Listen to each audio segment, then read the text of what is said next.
precious, semi-precious and dimensional stones with special reference to Uttar Pradesh. Today we have two sessions, first technical session and the second technical session, and then we would have a workshop in the afternoon. In this first technical session, we have three talks. The first one is by Mr. Shashikar Gupta, CEO of Kanha International Organization, and he would be giving a talk on the Indian gem heritage plundering by invaders. Second talk is by our very close friend and colleague, Dr. Prayag Narayan Mishra Sahab, who is the coordinator. In effect, he is the head of the department of the Sanskrit department in our university, very learned, renowned, और जिसे मैं कहूँ कि हमारी university की शान है प्रयाग साहब, यू वेलकम जी। दूसरी बार आपका यहाँ पे लेक्चर और आपका जो स्नेह है वो लगातार बना रहता है। यहाँ संस्कृत के भी हम लोगों ने कई कार्यक्रम कराए हैं और बहुत अच्छे कार्यक्रम हुए। और तीसरा लेक्चर मिस्टर अचल अग्रवाल जी का होगा, जो कि ज्योतिष शास्त्र एवं रंग विज्ञान, बीमारियां एवं इलाज पे अपनी बात कहेंगे। तो आज का कार्यक्रम ये शुरू करते हुए मैं श्री शशिकर गुप्ता जी से निवेदन करूंगा कि आप आएँ और 20 से 25 मिनट के बीच अपनी बात कहें। धन्यवाद।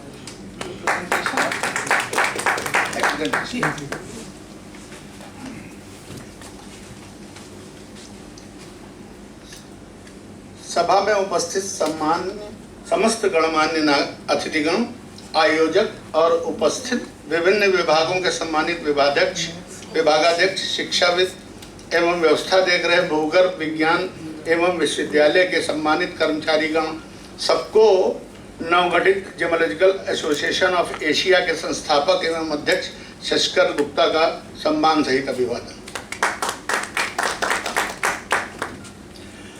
अभी हम यहाँ उपस्थित हुए हैं जेम्स पर चर्चा करने के लिए। तो सबसे पहले तो इंडिया की टेस्टिंग प्रक्रिया के ऊपर जो है, जेम टेस्टिंग प्रक्रिया के ऊपर जरूर बोलना चाहिए।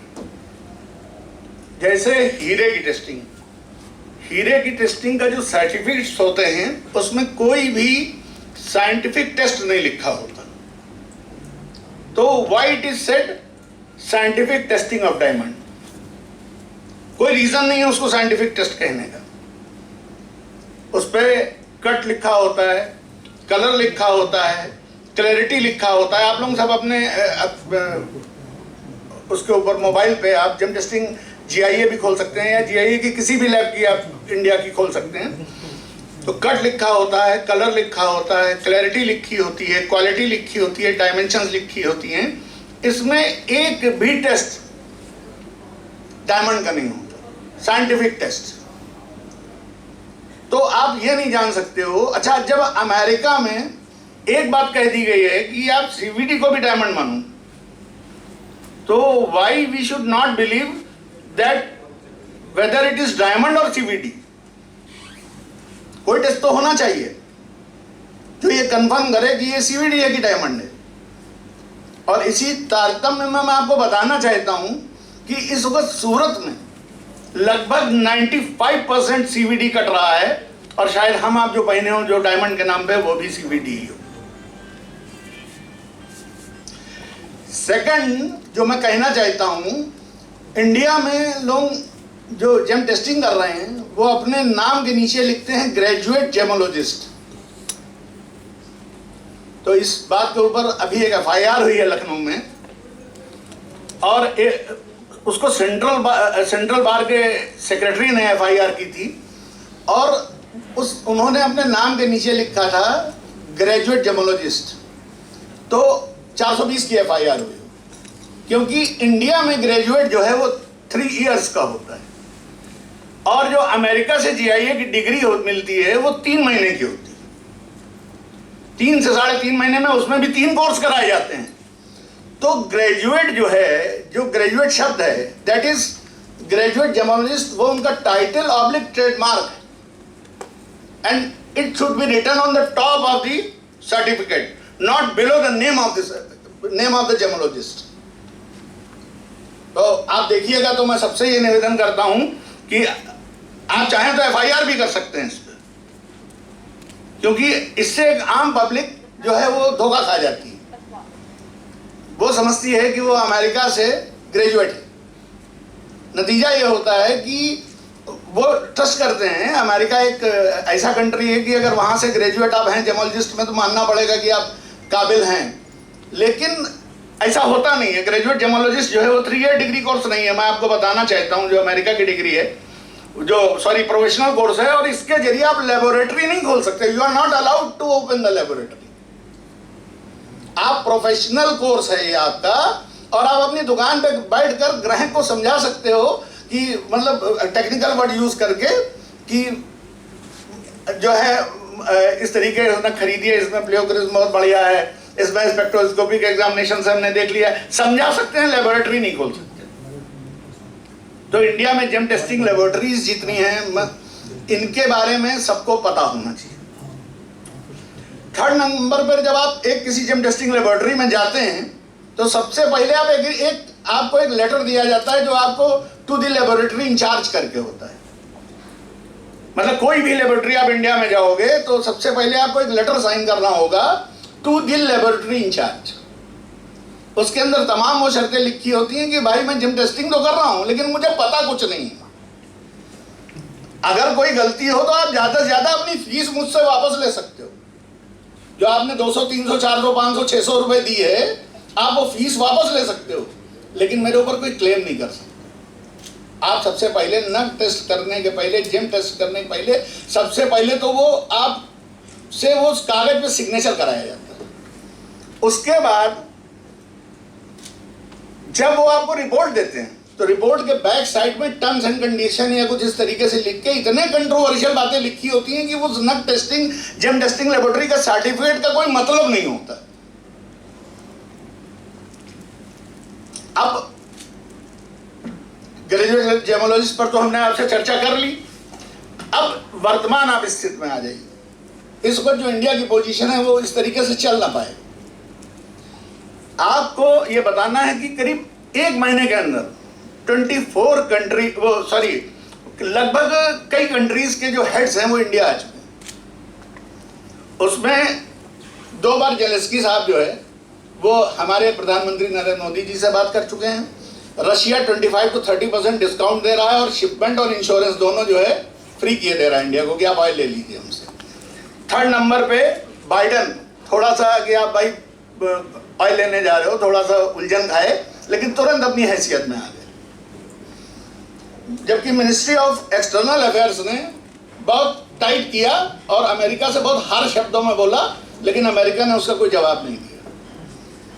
ब्रह्मोस मिसाइल पाकिस्तान की तरफ चल गई और ये कहा गया कि अरे ये तो गलती हो गई हमसे। ये गलती हो सकती है कि 14 मिनट तक जो है हवा में मिसाइल रहे, 90 डिग्री टर्न कर जाए और गलती हो गई, ऐसा संभव नहीं। उसके बाद जापानी prime minister Fumio Kishida India में आया और 42 मिलियन डॉलर US डॉलर की डील की। उसके बाद चाइना के फॉरेन मिनिस्टर इंडिया, जबकि चाइना और इंडिया की जबरदस्त दुश्मनी है। उसके बाद अभी इजरायली PM आ रहे हैं 2 अप्रैल को। ये विदिन 1 मंथ हुआ है। इसके पीछे कारण जानते क्या है? आप ही लोगों के डिपार्टमेंट में जो आप लोग स्टडी करते हो वही कारण है। हर आदमी को इंडिया से मिनरल चाहिए और रत्न क्या है? That are also minerals. तो अगर मिनरल्स की स्टडी गलत होगी तो ये तय बात मान लीजिए कि भारत आज जो उठ रहा है आगे उठ ना पाएगा। अब आपसे बात करते हैं कि अभी ये सब शुरू कैसे हुआ। 2012 में Japanese minister of economy, trade and industry India आए थे, यूकियो डानो साहब।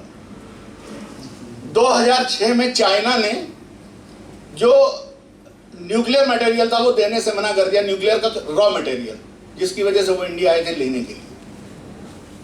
और 27,000 टन जो है जापान की एनुअल नीड है।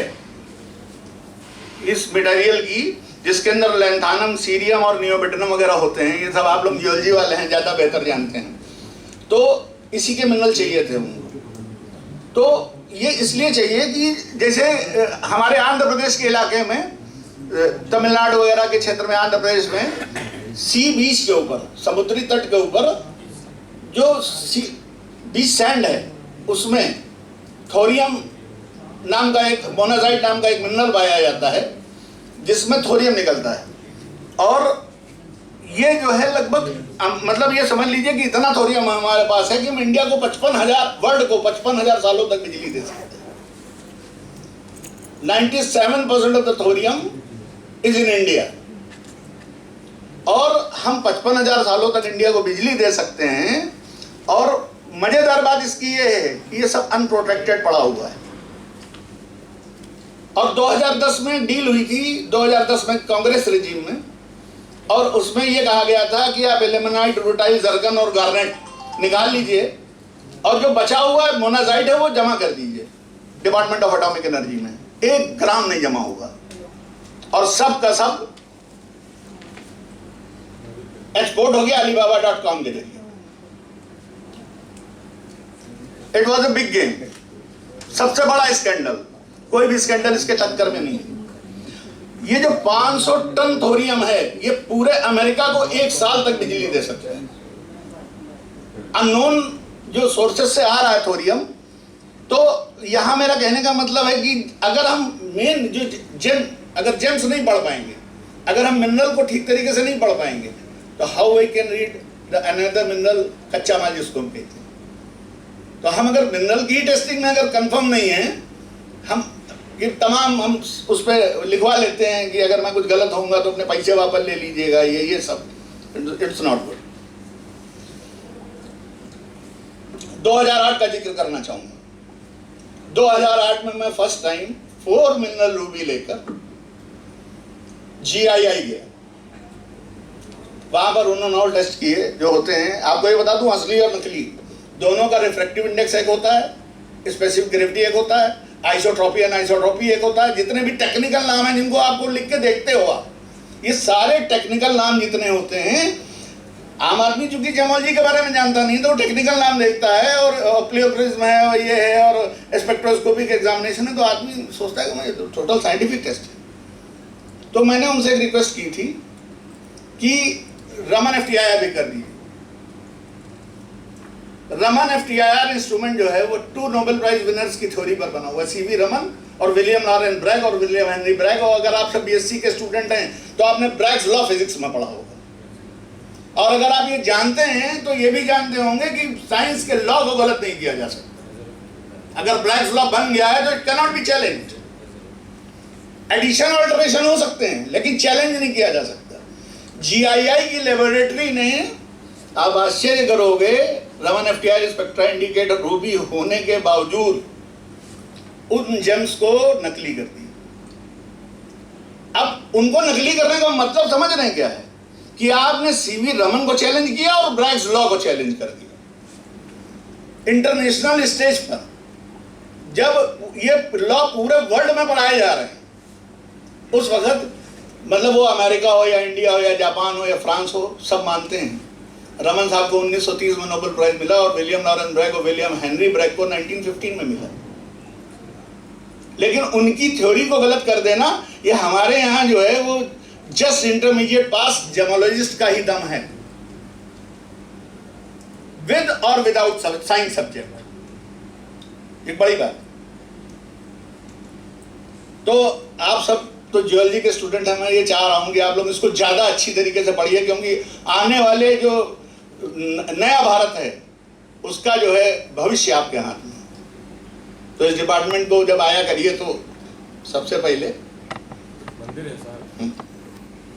अब आते हैं कि मैंने ये कहा कि ये XRF टेक्नोलॉजी, XRT टेक्नोलॉजी है। मैं रमन FTIR क्यों कहता हूँ गलत नहीं कर सकते? जैसे अगर मेरे फादर का DNA अगर मशीन में पड़ा हो और मेरा DNA डाला जाए तो वो मिल जाएगा, और मशीन 1 सेकंड में बता देगी कि ये जो है इनके बेटे हैं। तो इसके लिए चाहिए मशीन में डाटा।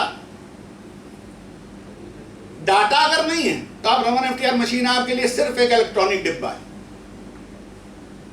ये डाटा को कैलिब्रेट करती है। कैलिब्रेशन और टेस्टिंग दोनों में जमीन आसमान का अंतर है।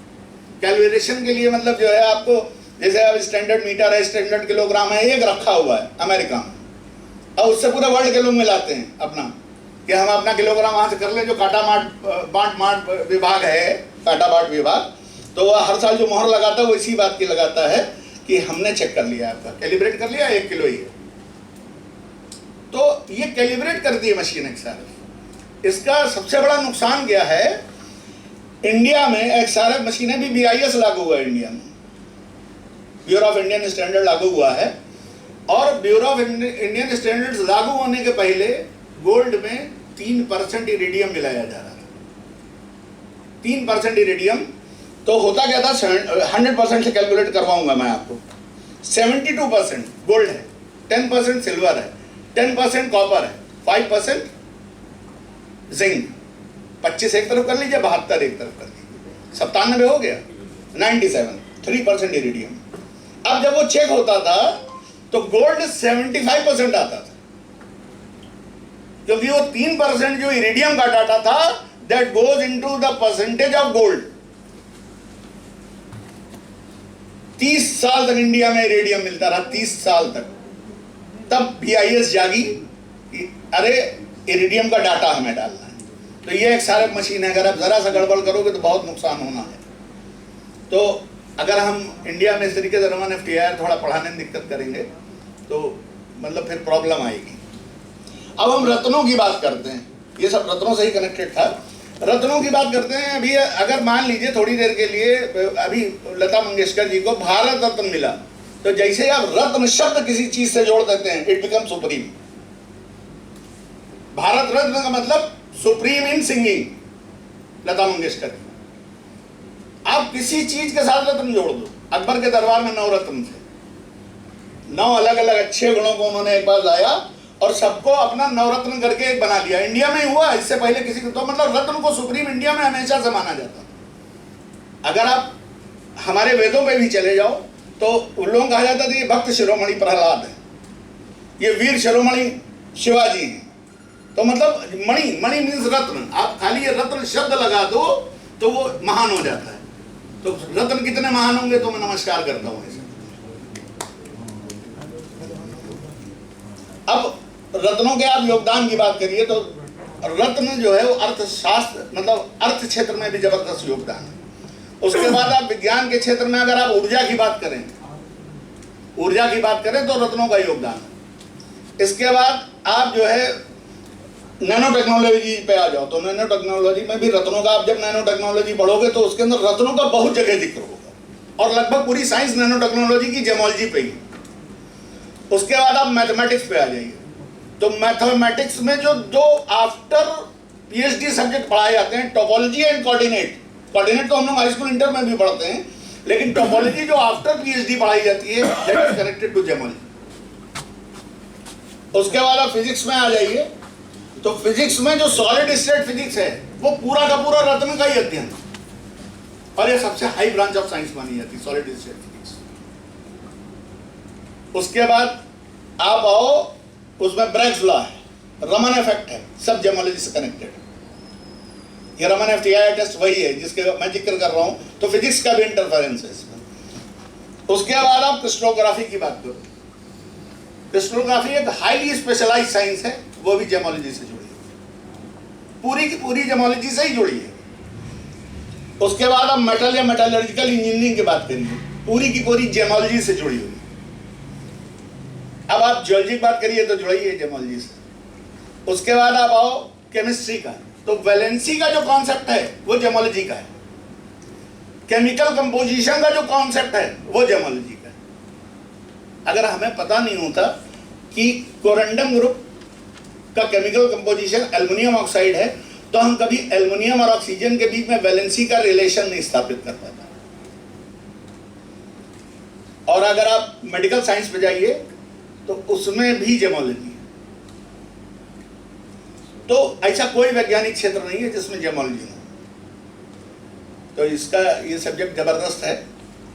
अब आप मेन आ जाइए, जो लास्ट साइंस है। फर्स्ट साइंस तो मैंने आपको बता दिया, जो प्रारंभिक साइंस उसके बारे में बता दिया।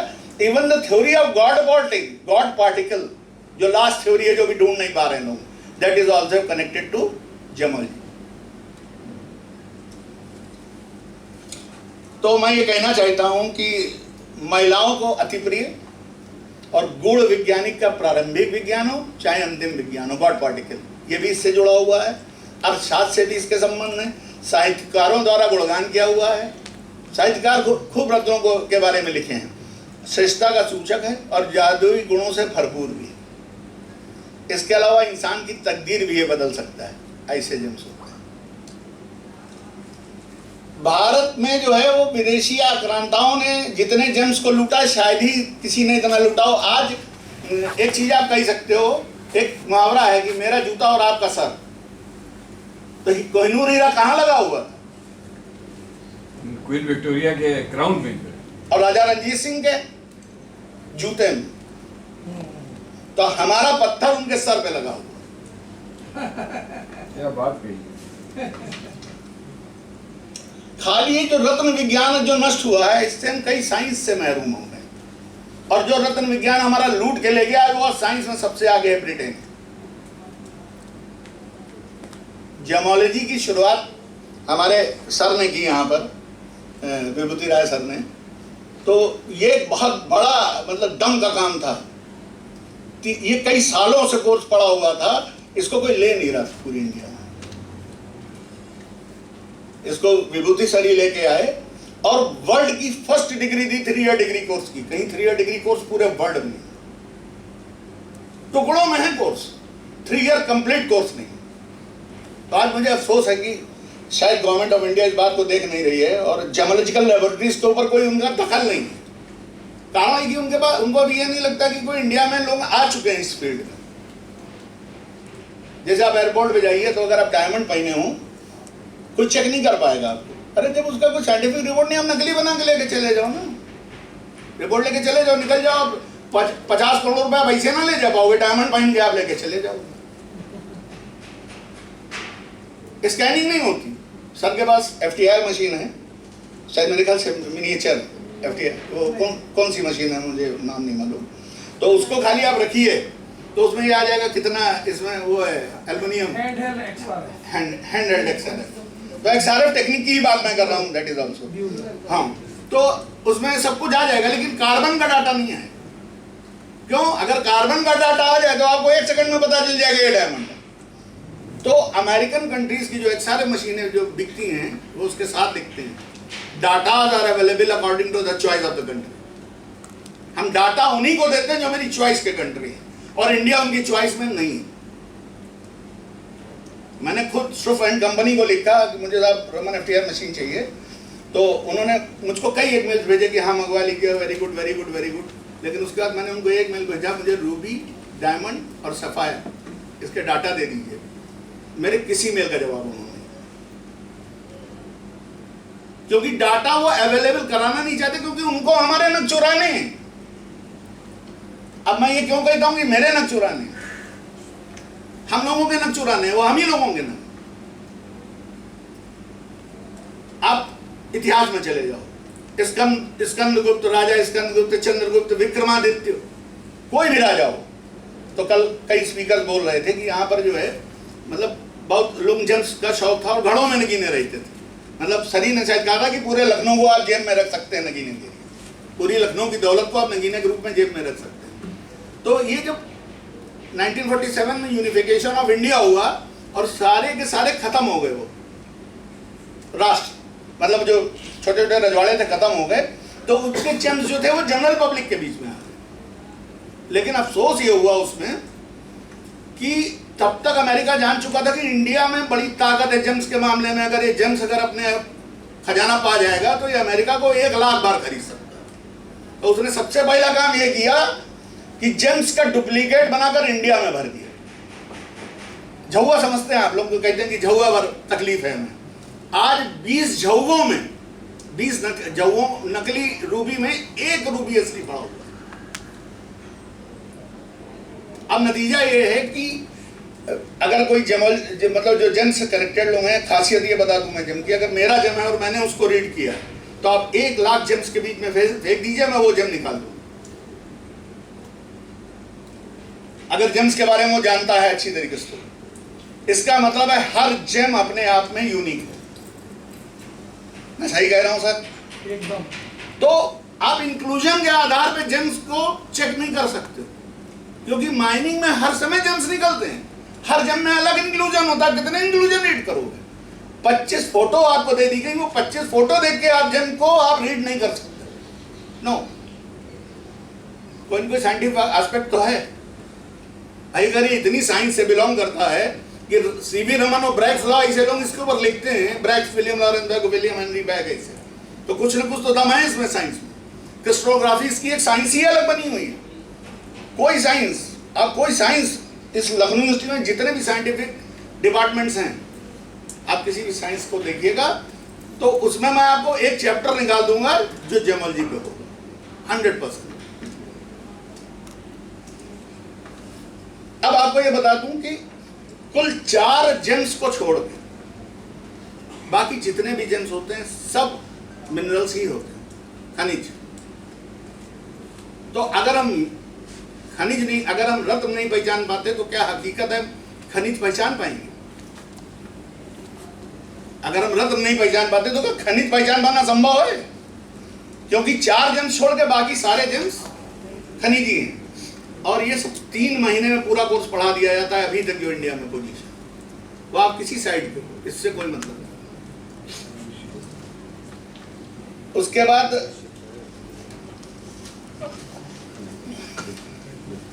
आपको ये बता दूं 5 मिनट्स। और इसके बाद आपको ये बता दूं कि आज पूरा इंडिया का जितना भी जेम सेक्टर है वो विश्वास करता है अमेरिका और जो फॉरेन कंट्रीज, जो यूरोपियन कंट्रीज हैं उनकी लेबोरेटरी पे।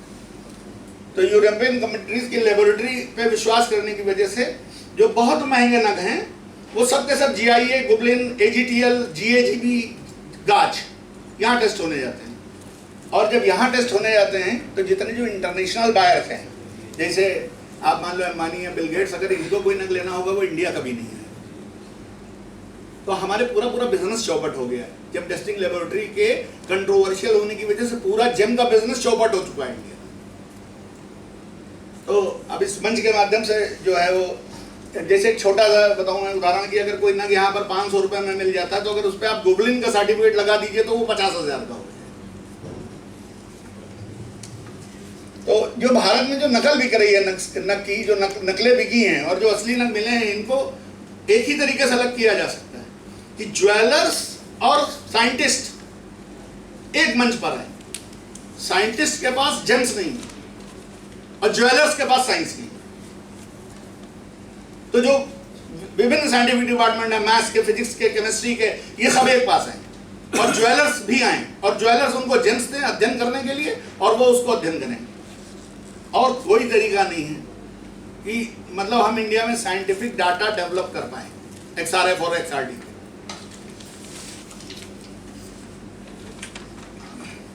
अब आपको ये बता दूं, मैं बता ही चुका हूं कि जितनी लड़ाइयां हैं वो सब खनिज पे ही हो रही हैं आजकल, चाहे साउथ चाइना सी पे हो, चाहे गलवान घाटी के ऊपर हो, चाहे रूस यूक्रेन युद्ध हो, चाहे आज इंडिया में सब लोग आ रहे हैं। सबको, क्योंकि चाइना देने वाला नहीं है किसी को मिनरल्स, यूरोपियन कंट्रीज को, तो सबके बाद मजबूरी है कि इंडिया में आके नमस्ते कर रहा है, क्योंकि हिमालयन बेल्ट के एक हम भी भागीदार हैं। और 370 जो है वो खजाने का मुंह खुल चुका है। जो 370 हटा है वो नेपाल, जो जम्मू और कश्मीर में जो खनिजों का खजाना था, मोदी जी ने उसका मुंह खोल दिया है। अब आने वाला समय इंडिया बहुत तेज राइज करने जा रहा है, क्योंकि ये खनिजों से भरी बेल्ट है। तो मैं चाहता हूं कि छोटे क्लासेस से, इस मंच के माध्यम से मैं एक आवाज उठाना चाहता हूं कि छोटे क्लासेस के बच्चों को जेमोलॉजी पढ़ाई, 6th, 7th, 8th, 9th, 10th gemmology पढ़ाई जाना चाहिए, 11th, 12th। उसके बाद एक जेमोलॉजी भी एक ग्रेजुएशन का सब्जेक्ट होना चाहिए। दूसरा, मैं चाहता हूं कि हीरा सबसे पहले हमारे देश ने खोजा। हीरा सबसे पहले 1725 के पहले पूरी दुनिया में हीरा कोई नहीं जानता था, 1725 के बाद जानना। तो मैं चाहता हूं कि हीरे को राष्ट्रीय रत्न घोषित किया जाए। आज चाहे दरियाए नूर हो,